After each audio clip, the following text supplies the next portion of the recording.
Here's another Kimber. This Kimber is an early version of this compact CDP, number 2.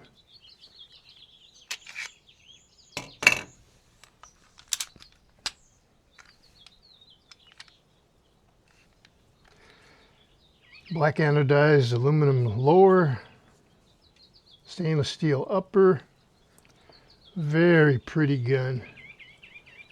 Crisp cut checkering on some dark wood grips.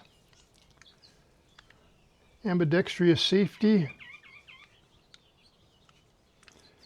Sharp cut checkering on the forestrap.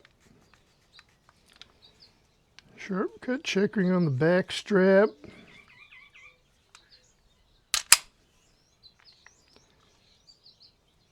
Tritium night sights. Skeletonized hammer.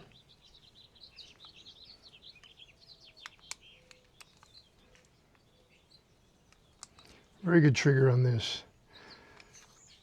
The Kimber offers like 4 versions of this. A full-size 45, commander version of it, what do they call the little one? Subcompact or something? And this one. And the difference between the commander version and this one, barrel lengths are the same, but the stack height is shorter. So someone with small hands, like myself, or particularly a female, my wife loves this pistol, and she keeps this in a lockbox beside her bed. But it's really handy for small-handed people. You lose a round in the magazine, but sometimes that's not a big deal when you're looking down the size of a bore that size. And this one is a 45. I think I showed you that. And it's been carry-ized or softened so it doesn't snag or hang up on a holster or shirts or whatever, belts, fingers, skin. The checkering, even in the wood, all the checkering. Look at there, checkering on underneath the trigger guard.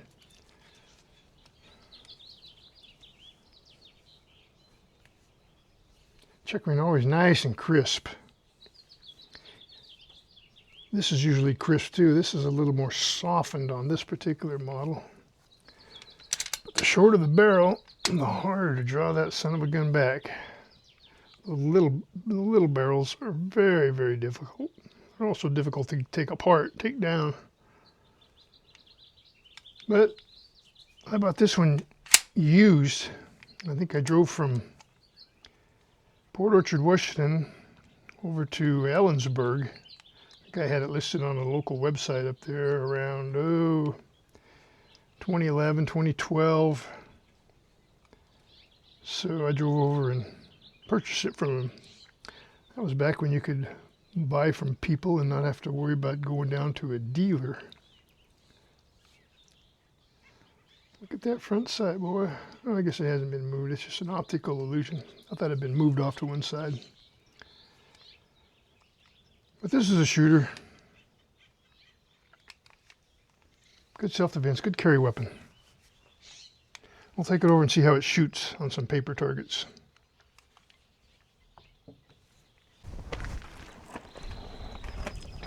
Okay, at the range. Oh. We're going to start with the Kimber CDP 2. And we're going to shoot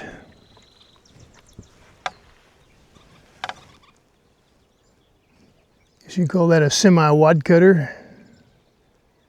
Sometimes these have a little problem feeding in these 45s, but we're going to give it a try.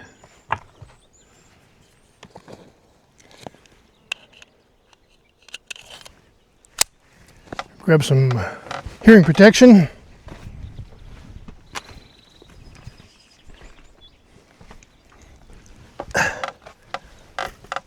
And shooting at a target downrange, maybe 13 yards, 15 yards. And it's a, I don't know, 10-inch black bullseye. Fed in, so we're live and ready to go. Ready to rock and roll. Use my carry bag for a rest.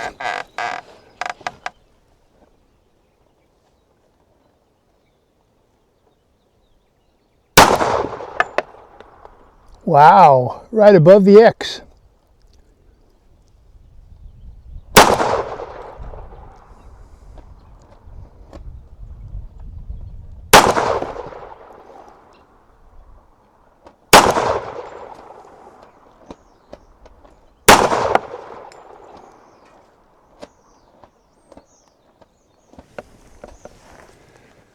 I just loaded 5 and they all worked great. The first one was dead center and the other 4 a little to the left. So I'm going to load up some of these round nose. See how they shoot. The last ones were mild loads. They didn't kick too much. I don't think you saw that muzzle coming up too far.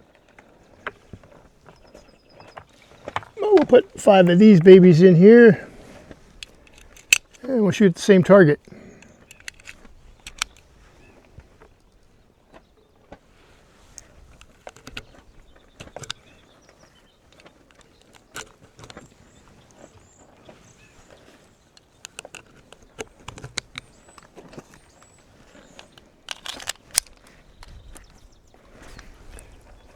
Slide release.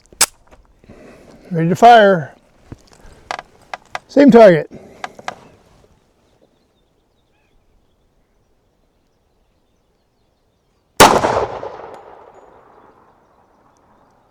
Quite a bit lower than the other group, and this a little hotter load, a little hotter.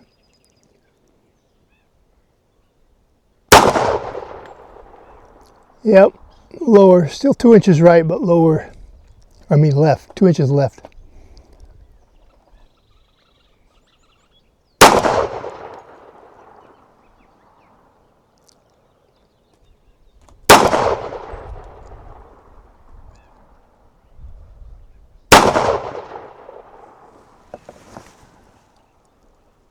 Little hotter.